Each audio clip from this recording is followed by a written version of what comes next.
As the usual morning chaos of New York filled the streets, the silence in Veronica Blackwood's office was sharp, like a blade. Perched on the 48th floor of one of the city's tallest towers, the woman staring out the glass wall was no longer the same. Her coffee had gone cold. Her phone had been on silent for hours, yet the notifications kept flooding in. News alerts, tweets, emails, all carried the same headline: The Blackwood Scandal, CEO Veronica's Hidden Truth Revealed. Once hailed as the goddess of the beauty industry, Veronica was now the face of a public downfall. The mastermind behind dazzling campaigns, award-winning products, and million-dollar shares. This morning, in the eyes of the city, she was simply the face of a lie. Her former business partner had broken months of silence. His interview was playing live across networks. Veronica had to control everything. Ethics? For her, that was just a marketing buzzword. Worse still, her ex-husband had filed a lawsuit, not just for divorce, but for a share in the company. Her personal and professional worlds were both ablaze. All eyes were on her, yet for the first time, she felt invisible. Among the scattered papers on her desk, one stood out: meeting notes from the board. Reputation management strategy, media blackout plan, crisis consultants. Neatly written, but the chaos had already escaped the page. She was alone. Her assistant was screening calls. The legal team was scrambling one floor below. And Veronica? She just stood there, feet on the ground, mind adrift. Something inside her had cracked, somewhere she couldn't name. That morning, she looked in the mirror and came face to face with the image she'd crafted for years, but it no longer fit. Not the powerful, icy, control-obsessed Veronica. What she saw was tired, raw, drained. She hadn't even put on mascara. The lipstick had faded. Only the bare face remained. Her phone buzzed again. CNN was live. The rise and fall of Veronica Blackwood. The anchor smirked, asking, "So how real was the flawless face of the beauty world?" Veronica didn't laugh. She didn't cry.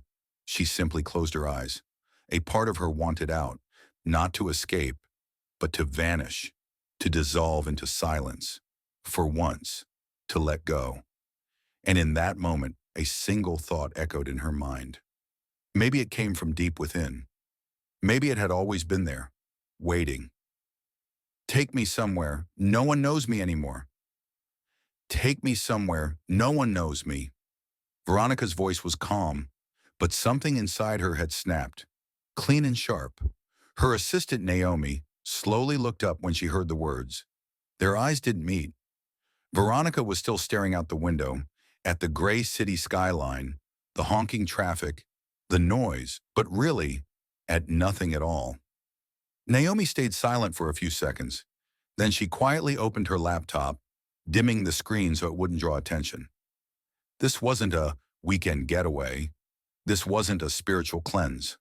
This was an escape, and Naomi understood that.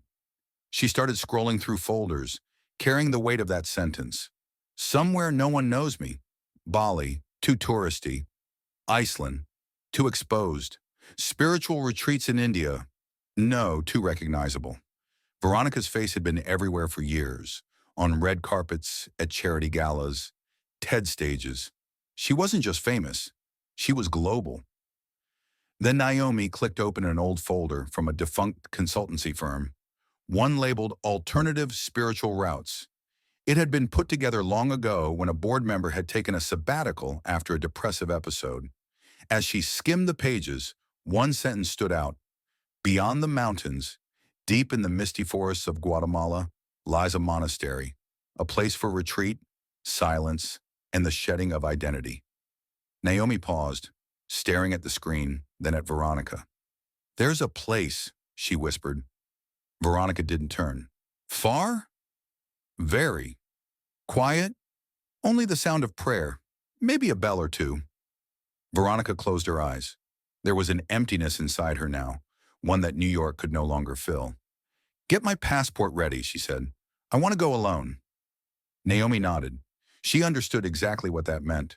No bodyguards, no cameras, no lawyers, consultants, or PR teams following her. Just Veronica. And maybe for the first time, truly alone. While booking the ticket, a strange thought flickered through Naomi's mind. Why does a CEO run toward silence? But she didn't ask. That wasn't her role anymore. The next morning, at 4 a.m., Veronica wasn't waiting for her private jet. She was at the terminal, boarding a commercial flight. She wore a simple black trench coat, her face bare. No makeup, no mask. The gloss, the polish, the flawless perfection, it had all slipped away in a single night. She carried only one bag. Inside were a few clothes, a notebook, and a phone she probably wouldn't use. As she stepped onto the plane, she didn't look back. Not at the building, not at Naomi, not at the blazing headlines. Where does my heart belong, if not my identity? The mountains of Guatemala were still far away, but Veronica Blackwood had already begun her journey inward. The mountains of Guatemala spoke a language entirely different from New York's steel towers. As every shade of green passed by the window, a deeper quiet began to settle within Veronica Blackwood. The 3-hour drive from the airport to the monastery felt more like 10 years. No horns, no notifications, no urgent emails. Just the sounds of nature and the weight of her own thoughts. Finally, the car rolled to a stop at the end of a rough stone path. The driver got out wordlessly and unloaded her bag. As Veronica stepped out, it wasn't the silence she noticed first. It was the air, heavy and thick. Mist floated between the mountains, sunlight barely piercing through. Ahead stood a building of gray stone, unadorned but unshakable. Above the doorway, carved in Latin, Silentium est lux, silence is light. Veronica thought to herself, silence has never looked this dark. As she stepped into the courtyard, the only welcome was a bell. Sharp, clear, deep. Then from a distant hallway, a few women in white emerged. Their heads were covered, their steps steady, their eyes downcast. One of them looked up just enough to offer a faint smile. Not a single word was spoken. Veronica paused. The silence of these women felt heavier than the unspoken judgments in Manhattan boardrooms. Because this wasn't silence as threat, it was silence as acceptance, and she wasn't ready for it. Inside, the monastery was plain. Wooden floors, stone walls, chandeliers from another century. No screens, no ornate mirrors. None of the life she'd known. No jewelry, no scent of designer perfume. Only the lavender in the air and the dusty trace of old books. With every step, she felt the absence of her heels, as if she were walking barefoot, exposed. A nun stepped ahead of her, motioning silently. "Follow me." Veronica nodded. Words had no place here. They passed beneath high vaulted ceilings, down a stone corridor, and into a small room. A bed, a table, a single chair, a crucifix on the wall. Not even a window, just a slit in the stone where the light poured through. The nun placed her bag on the ground and left, still without a word. Alone now, Veronica sat on the bed without unpacking. She drew in a long breath. The unease inside her felt strangely like peace, as if the truth she'd been running from for years had finally entered the room with her. And in that moment, she realized. Leaving behind the luxury wasn't just about shedding her surroundings. It was about shedding herself. She touched her neck. No necklace. Looked at her hands. The rings had come off days ago. She instinctively wanted to find a mirror, but there was none. This was confrontation in its rawest form. The bell rang again, this time closer, deeper.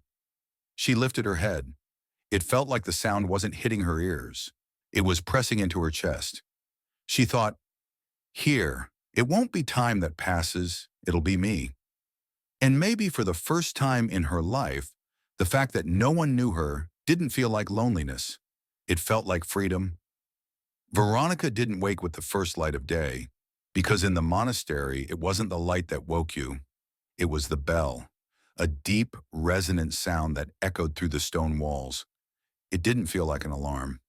It was a call to a different kind of rhythm. She hadn't slept well, but unlike in the city, her body rose without resistance. Maybe for the first time, she'd woken to a morning that didn't demand anything of her. There was a soft creak at the door. It didn't open fully, just cracked slightly. Veronica turned instinctively. A face appeared in the opening. A young woman. Dressed in white, her head covered, her clothes so plain she nearly blended into the stone. But there was a glimmer in the stillness of her expression. A smile. Veronica approached. "Is it you?" she asked, her voice still laced with sleep and impatience. The young woman didn't answer. She opened the door a little wider and gestured silently for Veronica to follow, then turned and walked down the corridor, her steps quiet and steady. There was rhythm in her walk, as if she was shedding something with every step. She led Veronica to a small room at the far end of the courtyard. The door stood half open. But this room was different. There were children's drawings on the walls, an old flower pot, and a small bookshelf in the corner. The woman walked in and opened the windows. Clean mountain air flooded in. Veronica stood still, taking it all in. "What's your name?" she asked. The woman turned and smiled again. No answer. But in her eyes there was something Veronica hadn't seen in years. Peace. "You don't talk?" Veronica asked, this time with a hint of sarcasm. "What is this? Some kind of vow of silence?" The woman tilted her head slightly, somewhere between a yes and a no. Impossible to read, and yet the absence of an answer weighed on Veronica. "I can't not talk," Veronica said, her voice tightening. "In New York, if you go a day without speaking, you disappear. You're erased. People don't even notice you." The woman picked up a book and quietly placed it back on the shelf. Then she turned to Veronica, looked her in the eyes, and simply smiled. Something inside Veronica stirred. She wasn't angry, but she was unsettled. That smile held no judgment, no defense, just acceptance. And that made Veronica uncomfortable. "What are you trying to say with that smile?" she whispered. "Are you mocking me? Or do you pity me?" No answer. The woman sat down, rested her hands on her knees, and looked out the window. Veronica watched her, tense, but unable to look away. Then after a long silence, the woman turned her head and said softly, "Lucia." Veronica startled. "Is that your name?" Lucia nodded, then said nothing else. Her smile faded, but her face stayed calm, serene in a way that money, fame, and power had never been able to buy. A stillness that came from within. Veronica turned and began walking back to her room. Before she shut the door, she glanced back one more time. Lucia sat there, quiet, still, yet radiant. There was something in her presence that spoke without sound. Veronica thought to herself, "I wish I could say so much, with so little." And in that moment she realized, Lucia wasn't hiding in silence. She was living in it. And maybe Veronica had just stepped to the edge of a life where words no longer ruled. Nights at the monastery were nothing like the city. No streetlights casting yellow glows. No distant ambulance wails. No muffled TV chatter from the next apartment. No blue screens blinking from phone notifications. Just the stillness of the mountains, in the way the stone walls swallowed echoes. Veronica tossed and turned. Her body was tired, but her mind wouldn't quiet down. Every time she closed her eyes, headlines flashed. Her former partner's face scowled. Her ex-husband's rage echoed. She buried herself in the pillow, but couldn't escape. For the first time, silence felt overcrowded. Eventually she rose. The room was dim, the moonlight casting a faint glow on the wall through a narrow crack. She opened her bag and pulled out a small lighter and a thin cigarette she had smuggled in. It wasn't about the nicotine, it was about escape. One last fragment of a habit buried under years of expensive perfumes and polished routines. She stepped into the courtyard. Her slippers tapped against the stone. She paused, guilt flickering in her chest, and looked around. All seemed asleep. Above, stars blanketed the sky, more clearly than she'd ever seen from the city. She lit the cigarette. The first drag made her eyelids flutter. An ironic smirk tugged at her lips. CEO Veronica sneaking a cigarette at a monastery. But then, no sound, just a feeling. She turned. A shadow stood at the far end of the courtyard, a slim silhouette in white. Lucia. She wasn't holding anything. She didn't walk closer. She just stood there, looking at her. Veronica didn't hide the cigarette. She didn't feel ashamed, because in Lucia's eyes there was no judgment, just quiet, deep and still, like a lake. No ripples, but if you look long enough, you'd see your reflection clearly. Veronica didn't look away. She exhaled slowly, smoke curling into the night air. Lucia held her gaze for a few seconds more, then turned and walked back into the dark. No sound, no footsteps, as if she floated. Veronica looked at the cigarette in her hand. Suddenly, it felt pointless. She pressed it to the stone and snuffed it out, then looked up. The moon was bright, but didn't warm her. Yet those eyes, they had. Lucia's gaze hadn't needed words. It had calmed the storm inside her. It said, "I understand." Or maybe something even deeper. "I'm not against you. I'm beside you." Veronica inhaled deeply, this time not smoke, but mountain air, and a strange thought came to her. Maybe this woman, without saying a word, is telling me more than anyone ever has. She returned to her room, left the window open, to let the night in, and the silence. That night Veronica slept, deeply, without dreams, for the first time without trying to fix anything. And when she woke, only one thing lingered: Lucia's silent gaze, still echoing inside her. Veronica's second morning was harder than the first. The silence no longer felt intriguing, it felt oppressive. She didn't feel like she was at a retreat anymore, but in a stone-walled prison governed by invisible rules. And the worst part?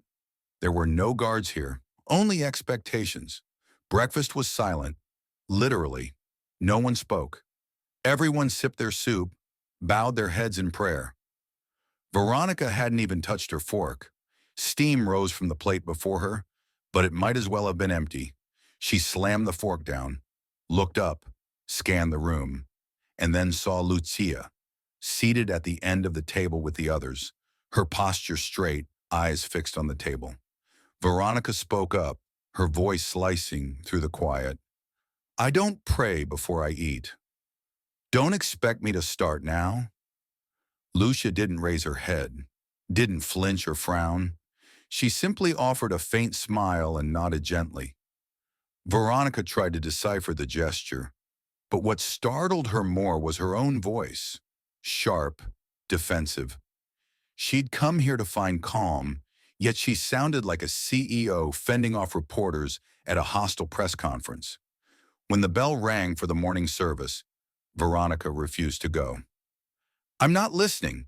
I don't believe. You can't force people to worship."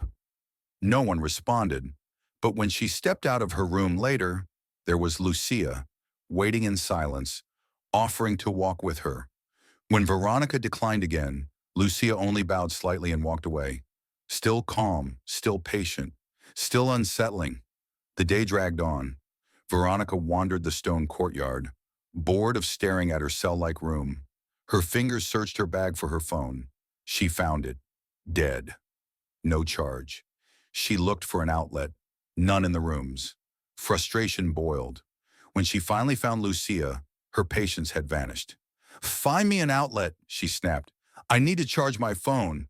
I'm sure even this medieval cave has something electric." Lucia said nothing. Her hands were clasped, her gaze steady. No anger, just patience. And for Veronica, that patience burned like a mirror. "Why don't you say anything? Why are you so calm?" Her voice had risen again. Lucia stepped closer, looked into her eyes, and then, without moving her lips, without speaking a word, her gaze replied, "Because I'm not fighting." Veronica froze. No words had been spoken, but she'd heard it, or had she? Maybe Lucia hadn't said anything. Maybe she just looked that truth into her. But it hit like a slap, because the only one fighting here was her. "I'm not used to this," Veronica said more softly. "When everything is this slow, this quiet, it just feels pointless." Lucia tilted her head, her eyes narrowing slightly, not with sympathy, but with curiosity, a look that seemed to ask, "What are you really struggling with?" And then Veronica realized something. Lucia never spoke, but she was always asking questions. And for years, no one had asked Veronica anything real. People either took orders from her or waited for her approval. But this silence, it didn't make her angry anymore, just tight in the throat. "That phone," she whispered, "it reminds me who I am. Out there, everyone knows me." Lucia didn't look away, just held her gaze for a moment longer, then slowly turned and walked off. Veronica watched her go and softly muttered to herself, "But what if I don't even know who I am here?" And right then, for the first time, she realized the resistance wasn't against the monastery, it was against herself. Days at the monastery passed quietly. Time here didn't follow clocks. It moved with the bells and the shifting of shadows. Mornings began with the first light in sacred rituals. But Veronica still didn't take part. She didn't join, didn't ask, didn't engage. She just watched. She still resisted the silence, yet she could no longer deny it had started to seep into her. One morning, waking earlier than usual, she looked out the window and saw Lucia. She was crossing from the courtyard into the garden, a small basket in her hand. Apples, maybe, or a few pieces of bread. Curiosity stirred in Veronica.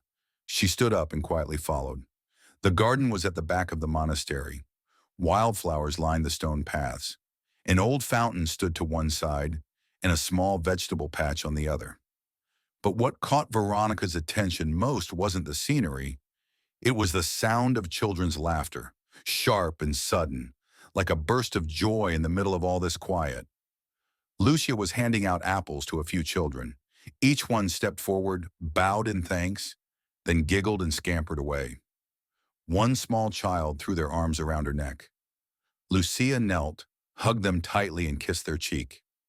Veronica stepped back a little. Such pure, unguarded affection. It had been a long time since she'd seen anything like it. Maybe she never really had. A while later, an elderly woman entered the garden. She walked slowly, leaning on a cane. Lucia immediately set the basket down and took her arm, helping her to a bench. Then she knelt, gently held the woman's hands. The woman didn't cry.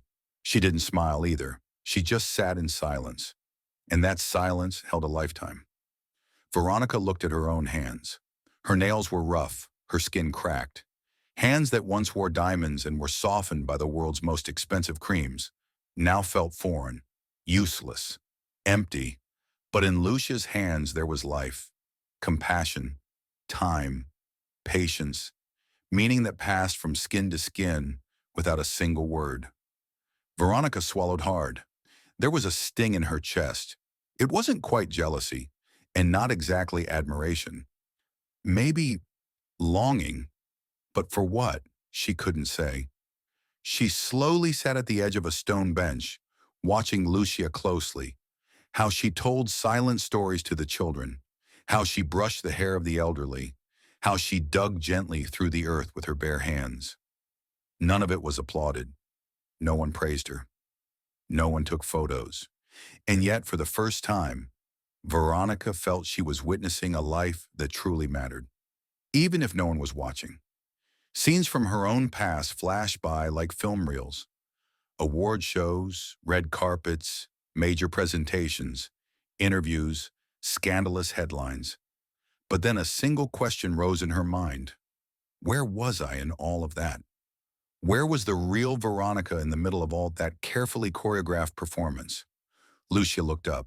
She had noticed Veronica watching. She smiled, didn't wave, didn't call out, didn't ask anything. Just looked. And in that gaze, there was something like, "I'm glad you're seeing." Veronica lowered her head. Her eyes welled up.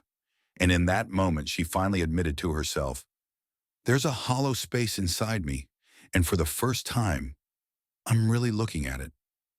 She didn't cry. But that morning, for the first time, she accepted the silence within her. Veronica no longer knew what day it was. Time had loosened its ties to calendars and entered a rhythm marked only by morning bells and the golden hush of sunset. Each morning felt the same, but the world inside her was reshaping itself day by day. That morning she found Lucia in the garden again. This time she didn't hesitate. No greeting, no asking permission.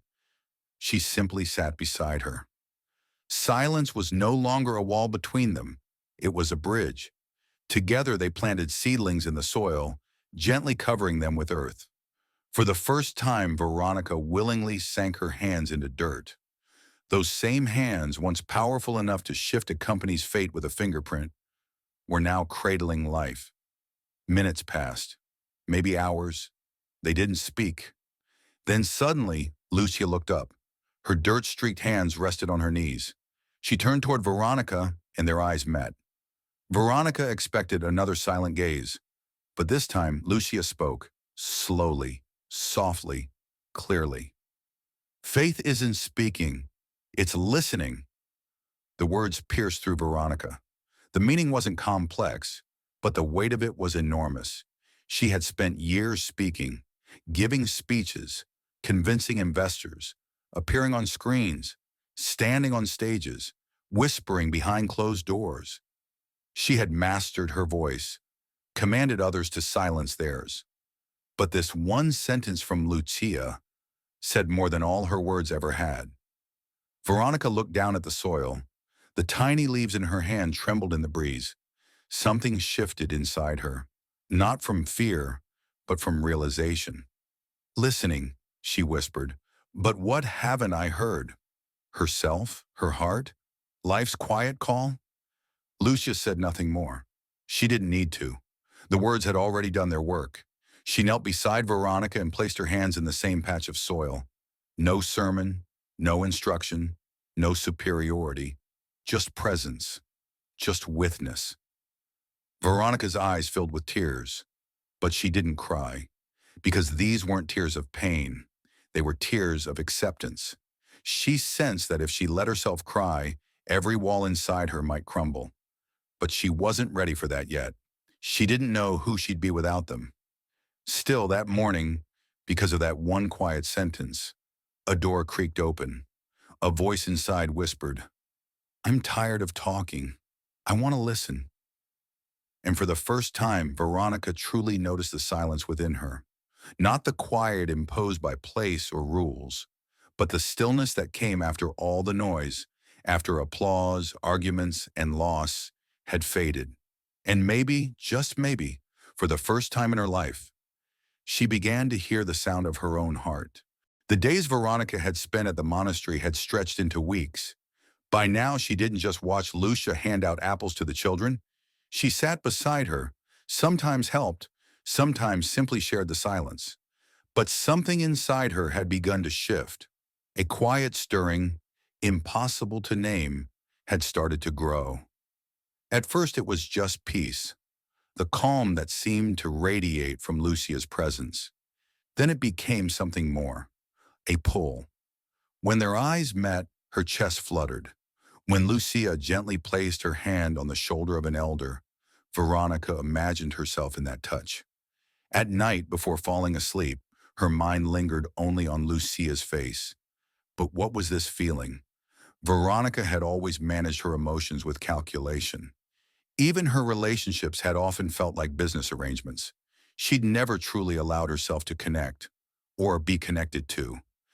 But now she was hearing an echo in Lucia's silence. It rang in the center of her chest.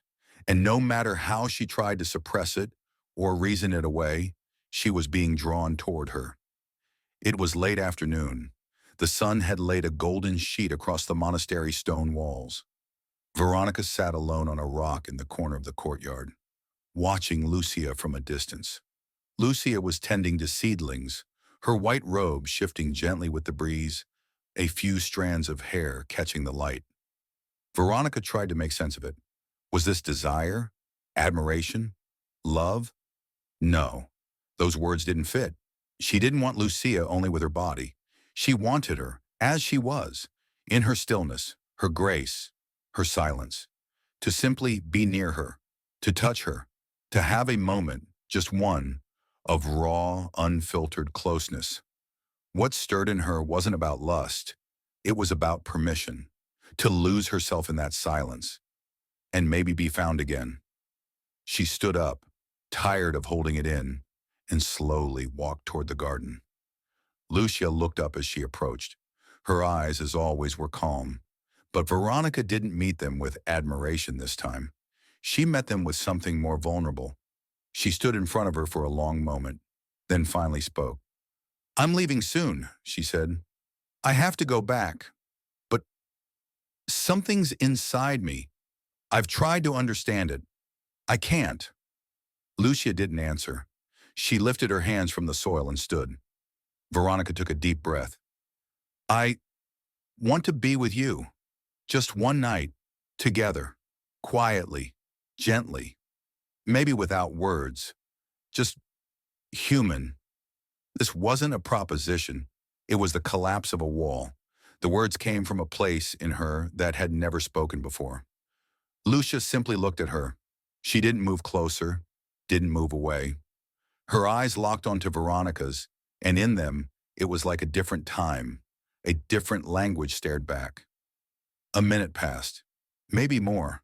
Neither of them spoke. But Veronica felt utterly exposed, as if every word had undressed her soul. Lucia finally bowed her head, slowly shook it. No, she didn't speak a word. Veronica stood still. The breeze tugged at her hair. Her heart raced. It wasn't the rejection that stung. It was the feeling of being unseen. Or maybe not unseen. Maybe Lucia had understood her. She just lived in a language beyond words. Night had fallen. The monastery walls were cloaked in shadows, the moonlight sliding off the stone like a breath. Silence was heavier now than it was by day. At night, silence often blended with loneliness, sometimes a sanctuary, sometimes a slow kind of torment. For Veronica that night, it was both. She sat on her bed. Her fingertips were numb, her mind hazy. When she closed her eyes, all she saw was Lucia's face, still unmoving lips. That gaze, that silent no. It still burned beneath her skin. She decided to go outside. The air was cold, but something burning inside her kept her warm. She walked into the courtyard, not toward the garden, but to the small stone space behind the monastery. There she found Lucia, rinsing a clay jug used to water the flowers. Water dripped from her fingers, catching the moonlight. Those hands, they lit another fire inside Veronica. She watched for a moment, then without hesitation she spoke. $1 million. Lucia froze. She didn't look up. Veronica stepped closer. Her voice was steady, but trembling underneath. Just one night. Nothing more. It doesn't have to mean anything. Just, let's be human. No masks. I won't speak if you don't want me to. We can just lie beside each other. No one will ever know. Lucia slowly raised her head. Her eyes held no sparkle, but they were unwavering. She looked at Veronica with such calm that it made Veronica feel a kind of shame she had never known before. It was as if Lucia's silence shouted louder than all of Veronica's carefully crafted words. Finally, Lucia spoke. Her voice was soft as wind, but hit like stone. "I already sold my soul. The buyer was God." It wasn't a sentence. It was a blade. Veronica's throat tightened. She searched for words, but her mind had gone blank. She had words, but none of them meant anything here. Not in front of Lucia. Here, money, status, beauty. None of it held power anymore. And for the first time, Veronica realized she was in a place where everything she had could not save her. She stepped back quietly, said nothing, and for the rest of that night, she walked the monastery's stone courtyard. The moon followed her, but couldn't touch the darkness inside. That $1 million offer now sounded in her ears like a cheap scream. Because that night, she learned, some souls are not for sale, at least not ones like Lucia's. That night, Veronica sat in the monastery courtyard for hours. The moon was high. The air was cool. The stones were cold, her heart colder. One sentence still echoed in her ears. I already sold my soul. The buyer was God. It hadn't been just a rejection. It was a wall, a boundary, a declaration of faith. And for the first time, Veronica had encountered a land where money could not cross. She didn't wait for morning. Before the sun rose, she packed her bag, left her room in silence. No goodbyes, no notes. She never saw Lucia again. A car took her down the winding mountain roads to a small town below. From there, she caught the first ride to Guatemala City, then on to the airport. But she didn't have the courage to return to New York. Everything felt too raw, too exposed, too real. She checked into a hotel. It wasn't luxurious, far from the glamour of big cities, simple, clean, enough. As soon as she closed the door behind her, she slid down against the wall and felt like she couldn't breathe. Do CEOs cry? Veronica did, silently. No sobs, just tears. For the first time, she cried over a no she couldn't buy. For the first time, she faced a rejection that power and wealth couldn't soften. Lucia hadn't turned her back on her, but she hadn't opened her arms either. Veronica sat for a long time in front of the hotel mirror. No makeup, tired, disheveled. But for the first time, she looked at herself honestly. She didn't see beauty or ugliness. She saw something else, nakedness, humanity. She dropped to her knees, buried her face in her hands. A tremble moved down her spine. Lucia's face lingered in her mind, her smile, her silence, that gaze that held without touching. What did I do to her? She whispered. What did I offer? What did I think I was offering? She didn't feel humiliated. Quite the opposite. For the first time, she understood what it meant to crash into something someone held sacred. All her life, everyone had a price, but not Lucia. And that was the most expensive lesson she'd ever learned. As a CEO, she had weathered many crises, bankruptcies, shareholder lawsuits, public scandals. But this wasn't a professional breakdown. This was personal. And no PR team, no lawyer, no apology statement could fix it. Because this time, she wasn't up against a company. She was up against conviction. And Veronica couldn't buy her way past it. Morning came. She hadn't slept. She didn't move from the bed. She pulled the curtain aside. The city was waking up. Cars passed. People hurried. Noise returned to the world. But inside Veronica, Lucia's silence still echoed. She took a deep breath. She was shattered. But maybe, just maybe, beneath the wreckage, someone real was finally beginning to emerge. When Veronica returned to New York, nothing looked or felt the same. The skyscrapers seemed taller, the crowds moved faster, and the meetings sounded even louder than before. But in the midst of all that restless motion, something inside her had gone still. The silence of Lucia lingered within her, like the lingering scent of the Guatemalan mountains, or the echo of a single wordless no that refused to fade. Instead of heading straight to her office, Veronica did something no one expected. She didn't call her assistant, didn't hold a press briefing, didn't address the media. She sat down in front of her laptop, and for the first time, she searched the internet not for business, but for something closer to a truth. She typed into the search bar, Lucia Guatemala Monastery. Hundreds of results appeared, but none of them showed her Lucia. No photos, no profiles, no mentions. She didn't exist in the digital world, not under that name. But then a detail caught her attention. The monastery was affiliated with an international foundation, and within one of their donor reports, a footnote surfaced. A name, Maria Luz Arriaga, a former scholarship recipient. Veronica followed the thread. Maria Luz Arriaga had been a rising star, Yale University, double major in sociology and psychology, then a master's degree at Harvard. Her thesis had focused on social justice and moral philosophy. In 2014, she had even delivered a TEDx talk titled Silence in the Modern World. Veronica's hand trembled as she clicked on the video. The woman who appeared on screen was younger, her hair loose, her eyes radiant. But the eyes, those eyes, were unmistakable. It was Lucia, not in the garden, not in robes, but there she was, standing tall, commanding the stage with the same piercing stillness Veronica had come to know. In the video, she said, "Sometimes words hide the truth. Sometimes the greatest revolution begins with silence." Veronica collapsed into her chair and watched. The audience applauded, but the deeper she listened, the more unease stirred within her. How had this brilliant, articulate woman vanished from public life? What made her trade bright lights and applause for stone walls and silence? She kept digging, but the trail went cold. After 2016, there was nothing. Maria Luce's digital presence had gone dark. Her LinkedIn had been deleted. Her name disappeared from the academic world. She had, by all public measures, vanished. But Veronica knew better now. She hadn't disappeared. She had chosen. Lucia wasn't hiding.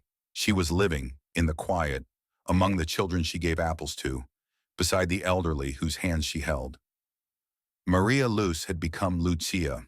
It wasn't an escape, it was a decision. Veronica sat with that truth for a long time. Here was a woman who had built a future so few could dream of, only to walk away from it, and not in collapse, but in clarity. This wasn't destruction. This was reconstruction. She turned inward, looking at her own life. Everything around her had been designed to protect her image. Titles, offices, private jets, designer clothes. But none of it could compare to what she had seen in Lucia's silence. That woman had surrendered everything, and in that surrender found something far greater. For the first time in her life, Veronica asked herself a question she didn't know how to answer. What am I willing to let go of? She didn't sleep that night. The TEDx video stayed open on her screen, but she wasn't really watching it. Her gaze had turned inward. She had discovered Lucia's true identity. But the real question echoed louder. Why had she given it all up? And that question was beginning to carve its way into the deepest parts of her soul. For days, Veronica tried to return to her old life. She went to the office, attended meetings, shook hands with familiar faces. But everything felt staged now, like a play she'd memorized by heart. She spoke, smiled, made plans, but believed in none of it. Since discovering Lucia's true identity, only one question had been circling her mind. Why would someone like her give it all up? A Yale and Harvard graduate, a TEDx speaker, a published academic, a woman with a wide-open future, prestigious doors at her feet. Why retreat to a mountain monastery? Why silence herself? Why disappear? Veronica asked herself that question dozens of times a day. Each time a new theory emerged. Maybe heartbreak, maybe disillusionment, maybe trauma. But none of those felt right, because when she remembered Lucia's face, she didn't see despair. She saw choice. One late afternoon, while walking through Central Park, Veronica noticed an elderly man sitting alone on a bench, quietly staring up at the sky.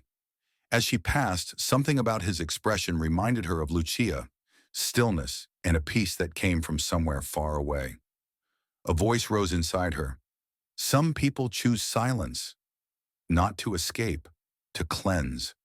But even that thought felt incomplete, because she knew Lucia hadn't just let go of the world. She had let go of herself. And that was what unsettled Veronica the most.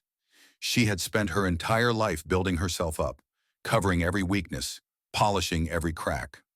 Lucia had chosen to shatter, and then somehow to become something else from the broken pieces. That night in her room, Veronica reopened Lucia's TEDx talk. But this time she didn't focus on the words. She listened to the spaces between them, to the silences. Each pause carried weight, as if even back then, Lucia was preparing herself for the silence she would one day enter fully. In the modern world, Lucia said, silence is revolutionary, and sometimes the greatest power lies in not responding at all. Veronica's thoughts flared again. But why? She whispered to the screen. With all that knowledge, that brilliance, why would someone choose not to speak? Why choose silence over influence? There was no answer. Or maybe the answer had always been in Lucia's eyes. But those eyes were far away now. And for the first time, Veronica realized she might never know. And somehow, that realization didn't leave her empty. It brought her peace. Because maybe the answer to that question didn't need to be known. Maybe it only needed to be felt. Still, the question lingered. Not as a wound, but as a companion. A shadow. A prayer. An echo. Why would someone like her give up everything? And the weight of that unanswered question brought Veronica to the edge of a journey she would never come back from. The bright lights of New York, the glittering shop windows, the high-ceiling boardrooms, none of it held wonder for Veronica anymore. Everything she touched, every word she spoke, every step she took only seemed to pull her further from what felt real. Until one morning she said a single sentence to her assistant, "Book a flight. One way. Guatemala." This time she didn't overthink it. She didn't pack a suitcase. She didn't care what she wore. She brought only one thing with her silence. There were no reporters waiting at the airport, no headlines on social media. Because this wasn't a return, it was a surrender, a quiet admission. When she arrived at the monastery, nothing had changed. The stone walls stood just as before. The wind still hummed its soft hymn through the trees. But inside Veronica, everything was different. She hadn't come to escape this time. She had come to ask. When Lucia saw her, she wasn't surprised. Maybe she had sensed it. Maybe in her prayers she already knew Veronica would return. When their eyes met, no words were needed. Lucia simply bowed her head, just slightly. They began to walk in silence, along the stone path surrounding the monastery, slowly making their way toward the mountain trail. There was no conversation, but inside Veronica, a question burned that she could no longer hold in. They stopped. Before them, a vast valley opened wide, the sky above carved with clouds like sculpture. Veronica turned her head and asked softly, "What were you running from, Lucia?" Lucia didn't answer for a long time. She looked up to the sky. Her gaze drifted far beyond the mountains. Then she turned back to Veronica. Her face held no pain, only peace. And then, with steady, quiet conviction, she said, "I lost myself trying to be loved." Something pierced Veronica's heart. The sentence was short, simple, but within it lived a lifetime. Lucia didn't explain further. She didn't need to. Those 7 words held everything. And suddenly Veronica understood. She saw the root of Lucia's silence. Perhaps she had changed herself to be loved, had smiled, endured, compromised, until one day she looked in the mirror and didn't recognize what stared back. And in that moment, she let it all go. She began to disappear, and in doing so, reappeared as someone new. Veronica looked down at the ground. Something tender had been touched deep within her. "Me too," she whispered. "I grew up trying to be loved. I had to be strong. I was never allowed to stop." Lucia looked at her, eyes gentle. There was no judgment, no pity, only understanding. The purest kind, the quiet kind that accepts without needing to fix. They stood in silence a while longer. 2 women, 2 stories, 2 fractures, and for the first time they truly saw themselves reflected in each other. In that moment, Veronica understood. Lucia's choice hadn't been escape. It had been a way back, to herself. She lifted her head. "I don't want to lose myself anymore," she said.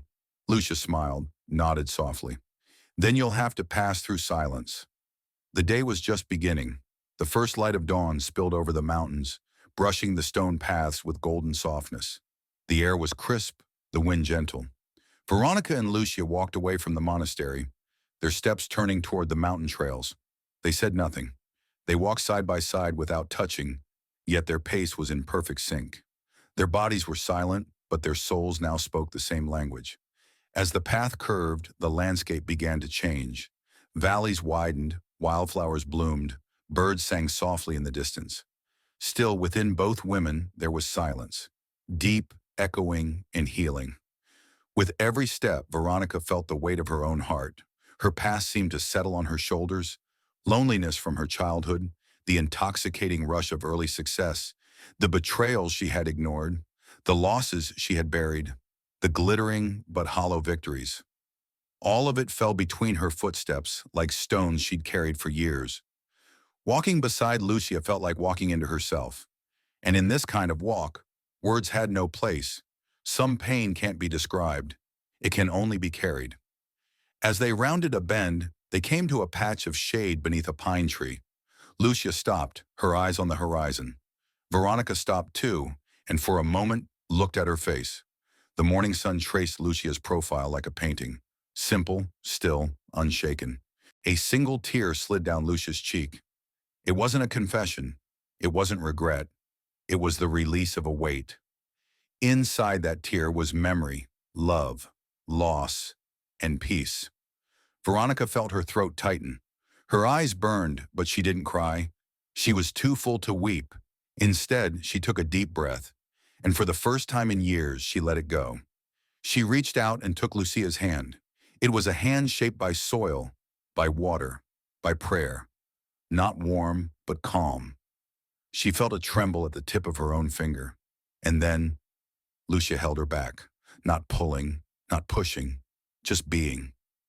That touch wasn't a promise. It wasn't the beginning of a relationship. It was simply the recognition of two people, meeting in silence. Minutes passed, maybe hours. They didn't speak, and they didn't need to, because now they both understood. Some things lose meaning when spoken, but in silence, they are whole. As the trail curved again, the monastery appeared in the distance. Their bodies were tired, but their spirits felt lighter. Veronica turned, ready to say something, anything, but Lucia gently shook her head, a subtle gesture that said, "You don't need to." And in that moment, for the first time in her life, Veronica held a feeling without naming it. They walked back toward the monastery together. The past remained quietly behind them, and their walk was a kind of prayer, wordless, without music, but utterly, honestly true. When Veronica flew back from Guatemala to New York, neither her luggage nor her heart felt heavy. For the first time in a long while, she was traveling not to escape her past, but to step into her future. She looked at her reflection in the airplane window. The lines beneath her eyes were deeper, her skin tired, but her gaze had never been clearer. When she landed, there were no crowds, no horns, no elevator dings to greet her. The only thing waiting was the cold metallic shell of the life she had spent years building. A black company car stood at the curb. Her assistant rushed toward her, flustered. "The press is still asking questions. The board meeting was moved to tomorrow. The investors—" Veronica gently raised her hand. Her voice was soft but firm. "There's no need for a meeting. I'm resigning as CEO." Her assistant froze. "But shouldn't we release a statement?" Veronica smiled, not politely but genuinely. "For once, I want to leave something without explaining it." That day she returned to the office. She didn't make eye contact with anyone. She gathered only a few personal items from her desk. In a drawer she found a small notebook. Tucked inside was a handwritten note Lucia had once given her at the monastery. "Some voices are only heard in silence." She closed the notebook. For the first time, she felt a true sense of closure. Within weeks, everything changed. She sold her luxury apartment. The high-rise overlooking Central Park felt like a tower now, one she no longer wished to live in. Instead, she bought a small, one-story home outside the city. It had a wide garden, quiet walking paths, and silence that came not from insulation, but from nature. The only sound at night was the wind. She donated most of her wealth to organizations supporting children, women, and quiet, often overlooked charities. She didn't attach her name to any of it. There were no ceremonies, no press releases, because the most sacred lesson Lucia had taught her was this: do good without being seen. One morning, an old friend called. The media was still speculating about her disappearance. Some called it burnout, others a spiritual awakening. Veronica answered with silence. She no longer felt the need to explain. She no longer needed her life to be understood. She just needed it to be hers. In her new life, there was nothing left to prove. Her days were now filled with early walks, simple breakfasts, books, and long stretches of silence. Sometimes her eyes filled with tears, but she didn't cry. The pain she carried had become familiar, not something to run from, not something to bury, just something to sit beside like an old companion. One evening, as the sun began to set, she stepped into her garden. She planted a few seedlings by hand. Looking at the dirt on her fingers, Lucia's image came to her. White headscarf, gentle hands, silent presence. She realized she missed her, but the missing wasn't hollow. It was full, like remembering something sacred. Lucia's greatest gift had never been a lifestyle. It had been a choice, and Veronica had made hers, to live not in noise, but in silence. Not by owning, but by giving. Not by rushing, but by pausing. That decision wasn't the end of her story. It was finally the beginning. Before the sun fully rose, Veronica's home would awaken in silence. There were no alarms anymore, no meeting alerts, no urgent emails or glowing screens. All of that belonged to another life. Her mornings had become a kind of ceremony, quiet, simple, intentional. As soon as she opened her eyes, she would crack open the window. The sound of birds would drift in. She'd take a deep breath and sit still for a few minutes without getting out of bed. Eyes open or closed, it didn't matter. What mattered was not waking to the world, but waking to herself. Then she would move to the kitchen. Her coffee was made plain now. No milk foam, no flavored syrups. The rising steam, the slow swirl of water meeting grounds, the earthy scent that slowly filled the room. These had become part of her meditation. She'd carry her cup outside to the garden and sit at a small wooden table. No newspaper, no phone. Her eyes would drift toward the open air, and her mind would begin to empty. The noise in her head had quieted over time. At first, the silence had scared her, because it brought her uncomfortably close to herself. But now it echoed within like an old friend. Lucia's silence was no longer an external mystery. It had become a mirror for Veronica's own voice within. Lucia's eyes had once reflected something deeper back at her. Now, each morning, that reflection returned. Not in someone else's gaze, but in her own awareness. She had learned to meditate. In the beginning, stilling her mind had been almost impossible. Every thought burst like a notification inside her head. But over time, she began to see them as clouds passing through, uninvited but harmless. The less she chased them, the faster they moved on. Sometimes her eyes would well up. A tear would slip down her cheek for no clear reason. But it wasn't sadness. It was release. Years of silence within her were finally finding their way out. Softly, steadily, without resistance. Her home had changed too. The glamour was gone. No art on the walls, no crystal chandeliers. In their place, a few books on wooden shelves, candles, a hand-woven cloth. Luxury had faded, but peace had grown. One morning, as she sipped her coffee and watched the garden leaves dance in the wind, she felt Lucia, not beside her, but within. Everything Lucia had once given without speaking had now seeped into Veronica's everyday life. Patience, stillness, honesty with herself, and above all, trust in silence. Where once silence had felt like a threat, it now felt like a refuge. In a world where everyone tried to carve out a place in the noise, Veronica had found hers in quiet. That morning, she looked in the mirror and for the first time, recognized herself. Less makeup, a simpler face, but a gaze that finally felt real. In her eyes now lived something new. The echo Lucia had left behind. And that echo was reborn every morning inside Veronica, like a prayer, like a melody without music, a voice only the heart could hear. Some voices are only heard in silence. It was an ordinary morning. Veronica sat in her usual spot on the porch, coffee in hand, watching the wind dance through the garden. The sky was clear, the birds cheerful, but the peace she felt came from something beyond nature. This silence was no longer an external condition. It had become an inner possession. Checking the mailbox wasn't part of her routine anymore. Usually it held nothing but flyers, catalogs, and official documents. But that morning, driven by a quiet instinct, she rose from the porch and walked to the box near the door. It looked the same as any other day, but the moment her fingers touched the small white envelope inside, time seemed to pause. There was no return address, no markings. It was plain, quiet, anonymous. But it carried a familiar weight. Her hands trembled slightly as she opened it. Inside was a small velvet pouch. Slowly she unwrapped it. Nestled within was a simple, striking necklace, a raw obsidian stone on a delicate chain. It wasn't polished or shiny. It was rough, natural, and real. Tucked beneath the stone was a small handwritten note. The handwriting was soft but certain, each letter formed with quiet intent. It spoke without shouting, resonated without noise. Some voices are only heard in silence. Lucia Veronica couldn't breathe for a moment. Her heart skipped.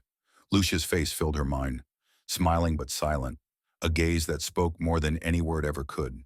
She saw her again now, not in person, but through the ink on the page. She ran her fingers over the stone. It was cold, yet it radiated a strange warmth inward. Maybe Lucia hadn't chosen her. Maybe she had simply called her, and now that call had become a bond. She read the note again, that same line, the one that had first echoed in her at the monastery, now returned with a deeper resonance. This time it wasn't her inner voice whispering it. It was Lucia herself sending it from afar. The woman who had taught her that silence could speak. The necklace wasn't jewelry. It was a reminder that there is a language in silence, that meaning can exist without words, and that love, real love, is never loud. Tears filled Veronica's eyes, but they weren't tears of sorrow. They came from acceptance, from understanding, from the realization that their connection hadn't ended. It had simply evolved into something pure. She placed the necklace around her neck, then looked at herself in the mirror. There was no sparkle, but it felt more valuable than anything she had ever worn. That stone symbolized a silent answer, the essence of a long journey, and the woman she had finally become. She did nothing else that day. No books, no calls. Just sat on her porch, holding the necklace in her hand. And quietly she repeated a single sentence to herself, over and over. Some voices are only heard in silence. The morning began like any other, but as Veronica clasped the necklace around her neck, a fragile wave stirred inside her, a quiet knowing that this would not be an ordinary day. The black obsidian Lucia had sent still rested just above her heart, suspended by a delicate chain. Its weight wasn't physical, it was the meaning it carried, echoing through her in silence. She stood before the mirror. Soft morning light spilled into the room as she studied her face. Her hair fell over her shoulders in a gentle wave, her skin bare and natural. There was no makeup, no trace of the commanding CEO gaze that once defined her. Instead, something entirely different had taken its place. Weariness, yes, but also peace. Brokenness, yes, but also wholeness. She stepped closer to the mirror, reached up and touched the pendant. The cold surface met her fingertips, and suddenly her eyes welled up. She didn't notice it at first, but soon warm tears traced silent lines down her cheeks. The silence had found form in those tears. They made no sound, yet each one felt like a scream. It was impossible to name the feeling passing through her. In part, it was grief, for the lost years, for the days she'd forgotten herself in the pursuit of meaning. But it was also a birth.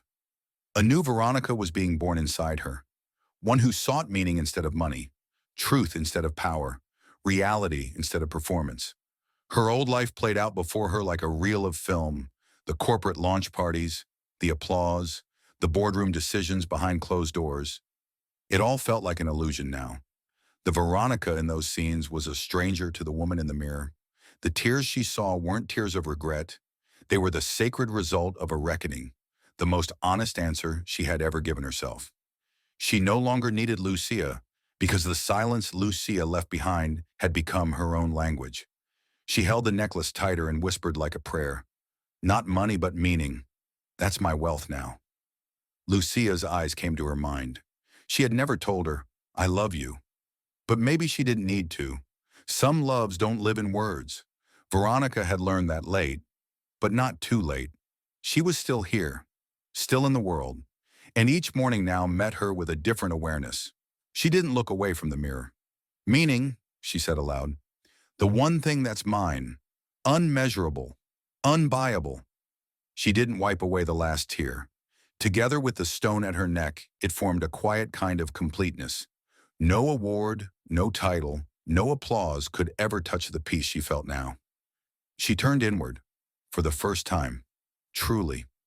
Nights were no longer endings for Veronica. They were beginnings. When the lights dimmed, when the screens went black, and the world grew quiet, that's when her life began. Her days passed in simple rituals, her nights in deep inner conversations, but not the kind spoken aloud. These were conversations in silence. Veronica had become a student of Lucia. It wasn't official. There was no ceremony, no vow. Lucia had never called herself a teacher, but Veronica was now walking a path carved by Lucia's quiet presence. Every silent moment was a lesson. Every sigh, a paragraph. Every tear, a signature. At night, she would sit on a small cushion beside her bed. No lights, the window slightly open. The city far away. Moonlight brushed gently against the wall. She placed her hands on her knees, bowed her head, and began to pray. But this prayer held no words. It wasn't bound by doctrine or dogma. She spoke to God in her own language, the language of silence, the language of the soul, not spoken outward, but whispered inward. Sometimes she said nothing at all. Sometimes a silent thank you would rise, for breath, for forgiveness, for carrying peace instead of fear. She never saw Lucia again, and maybe that was how it was meant to be. Lucia hadn't been a stop on her journey. She had become the direction. Even if their paths crossed again, Veronica knew now, what she needed wasn't in another person, but in reaching the Lucia within herself. Walking along the stone path in her garden, the gravel crunched softly beneath her feet. Once that sound might have annoyed her. Now each crunch felt like a heartbeat. With every step, a thought was left behind. With every pause, a new breath began. She had learned to slow down, to wait, to surrender, to resist without fighting. Once she led one of the world's largest beauty empires.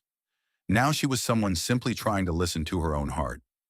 Success was no longer measured by profit, but by peace.